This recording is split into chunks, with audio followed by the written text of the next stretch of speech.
At the beginning of the new era of multi-message astronomy, scientists may investigate the cosmology of the universe with innovative methods and experiments by making use of newly combined information resulting from both electromagnetic and gravitational radiation.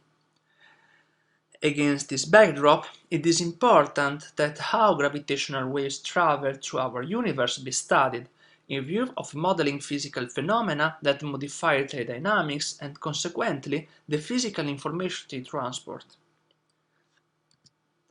A non-negligible alteration is given by the damping effect sourced by the interaction of gravitational waves with cosmological free-streaming neutrinos, decoupled from electrons, positrons, and photons at the decoupling temperature of 2 MeV. More specifically, first-order transverse traceless terms in the neutrino anisotropic stress energy momentum tensor modify the amplitude of gravitational waves, as shown in the context of general relativity by Steven Weinberg. As a result, such interaction affects the main multipole order, which appears in various correlation functions related to gravitational wave signatures on cosmic microwave background. Among other possible alterations, it has been verified that a wide range of modified gravity theories may predict significant changes on the propagation of cosmological gravitational waves. Modified gravity effects must be considered in order to analyze the main mechanisms of gravitational wave production, propagation, and modification. Here, we present a groundwork study on how the combined coexistence of these two types of sources, namely the modification of general relativity and the streaming of free cosmological neutrinos, damps the amplitude of gravitational waves. In this sense, we elaborate an extension of the result obtained by Steven Weinberg, but within the restricted Hordensky framework. The restricted Hordensky framework is the set of the most general four-dimensional covariant scalar tensor theories of modified gravity yielding up to second-order equation of motion and consistent with a tensor propagation speed equal to the speed of light. The action is the following, where G is the determinant of the metric tensor, G mu nu. G uppercase is the gravitational constant, Lm is the matter Lagrangian density, and L2, L3, L4 are the restricted Hordensky Lagrangian densities. We identify R as the Ricci scalar, and the symbols nabla and box stand for the covariant derivative and the D'Alembert operator, respectively. As shown in the above definition, the free function Gi depends on the scalar field phi and the canonical kinetic term x. Clearly, by imposing the condition G2 equal to 0, G3 equal to 0, G4 equal to 1, the well-known Einstein-Hilbert action for general relativity is recovered. For simplification purposes, in this case, we just assume the matter Lagrangian Lm to be coupled with the metric tensor only. It is worth noticing that such theories include general relativity, quintessence, K-essence, f of r gravity, Brainsdick theories, and other theories as special cases. Starting from our action, we obtain the explicit expression for the covariant field equation of motion. Variation of action with respect to the scalar field leads to the following scalar field equation, J equal to 0, where we identify the elementary currents J mu and elementary scalars P. Similarly, variation of the action with respect to the metric tensor leads to the tensor covariant field equation H mu nu equal to 0, where T mu nu is the energy momentum tensor. As the matter Lagrangian Lm is assumed to be coupled only with the metric tensor, the energy momentum tensor satisfies the conservation law T mu equal to 0, where T mu is the covariant derivative of the energy momentum tensor. In the context of the theory of cosmological perturbation, let us consider tensor perturbation around a specially flat Friedmann-Lemaitre-Robinson-Walker background spacetime. Generally, this perturbation can be described up to the first order by the perturbed not-vanishing metric components g00 and gij, with reported values. As usual, A is the scale factor, delta ij is the Kronecker data function, and hij are gravitational waves, which are treated as small perturbations around the background. We assume that the scalar field phi contributes only to background dynamics, and therefore its profile is purely isotropic. Hereafter, we refer to background and first-order perturbed quantities using respectively the superscripts 0 and 1.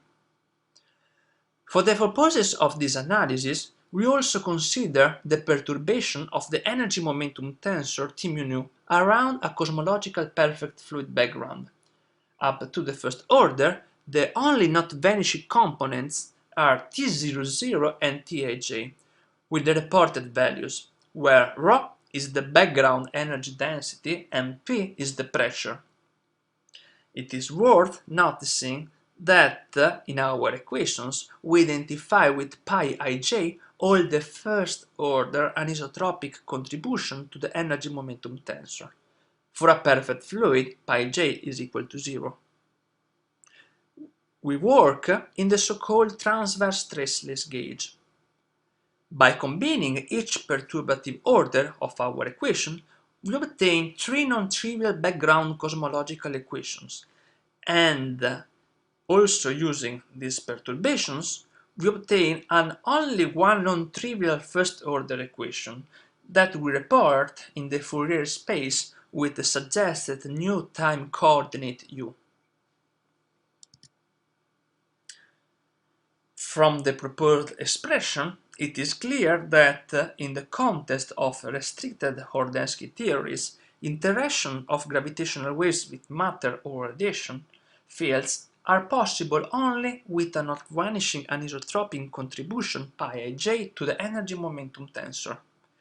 In this respect, cosmological free-streaming neutrinos decouple with positrons, electrons, and photons at the decoupling time u equal to 0 are one possible search of such an isotropic contribution.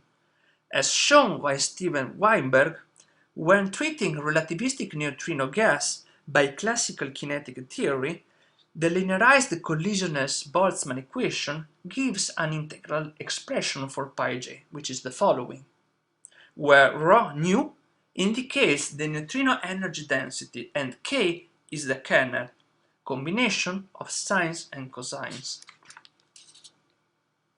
Assuming that at the initial time u decoupling, all the modes of cosmological interest are out of the cosmological horizon, and following the same procedure described by Weinberg, one finds that if the inverse of the square of the scale factor multiplied by g4 behaves like a decay mode that rapidly approaches to 0, then outside the horizon, gravitational waves remains constant. Therefore, taking on this hypothesis, namely after the end of the inflection, the amplitude of tensor fluctuations is conserved until the mode re-enters the horizon, one can conclude that hij can be parametrized as the product of an initial value and a dynamical amplitude.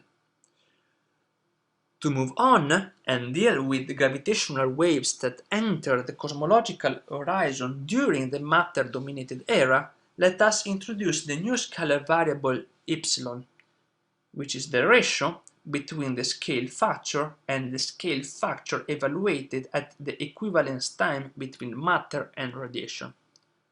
After some algebraic manipulation with the modified Friedmann equation, The first-order perturbed equation for gravitational waves can be simplified to read as our final result, which is reported, with k a function of epsilon, which is a function of u.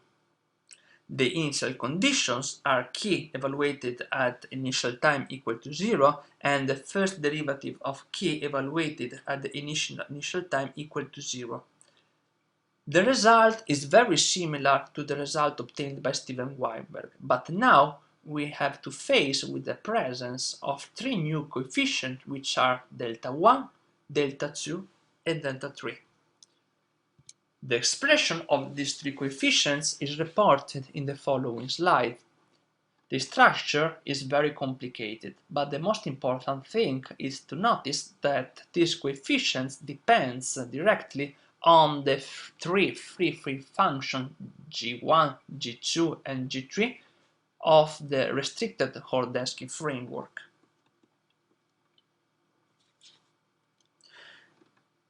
The GR limit of these three coefficients leads to delta 1 equal to 1, delta 2 equal to 1, and delta 3 equal to 1, and hence we can exactly recover the Einstein-Boltzmann equation obtained by Steven Weinberg. When compared to such limit, our result exhibits important features that are worth examining. First, the reduced Hordensky framework presents the same integral differential structure with respect to amplitude k of the analogous result obtained for general relativity. Therefore, one now needs facing with the presence of the three delta 1, delta 2, delta 3 parameters, which makes the attempt to computationally solve the equation without the loss of generality very problematic.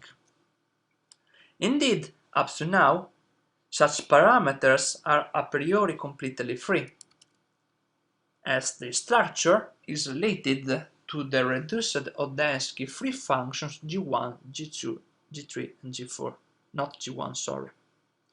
Second, true for general relativity, the damping effects are unimportant during the matter-dominated era as delta 3 approaches to 1 and f nu approaches to 0. Our general result shows that delta 3 can suppress such decay, giving rise to a non-vanishing effect during the matter-dominated era. One can consider this behavior as an important phenomenological signature that distinguishes between the general relativity action and the modified gravity theories. Finally, we observe, in contrast to general relativity, that our results related the amplitude k and the cosmology qk by explicitly involving cosmological parameters, since the reduced Hordensky framework introduced the additional cosmological parameter z. As future generation of gravitational detectors, such as LISA, could get closer to the experimental sensibility to better detect gravitational waves, we deem it of fundamental importance that the combined impact of the two types of gravitational waves modification studied in this work, namely the modification of general relativity theory and the streaming of free cosmological neutrinos, be further analyzed and examined to allow for an effective understanding of LISA data.